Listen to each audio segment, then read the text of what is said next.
it wasn't about me, so I felt frankly privileged to be there. I felt like, you know, this isn't about me. This is about these people who are suffering, and I'm privileged to be here and bear witness to their suffering, and privileged to, be able to give them a voice and learn their names and at least know a little bit about them.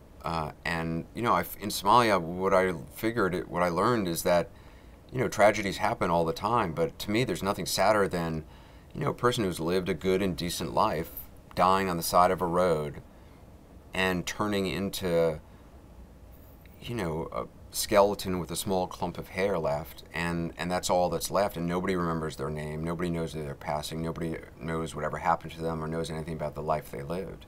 And I found that to be, that just added to the horror of it all. I mean, the idea of just disappearing completely. And, when you die on the side of the road under a hot sun, first all the liquids go out of your body, and then your skin dries up and it starts to peel off your bone, and then ultimately,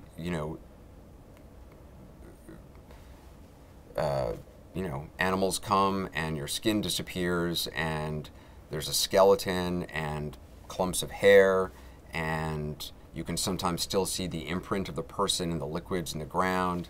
And then the skeleton disappears ultimately, and there's nothing left, and maybe a little clump of hair that blows away in a breeze, and that's what happens, and it's horrific. And I found, not that I could stop that from happening necessarily, but to at least bear witness to it and not just let it go unnoticed. And I found that to be, that's how I dealt with it. And I know there is no magic way to deal with seeing suffering of others. I think it should keep you up at night. It should make you cry, and it should,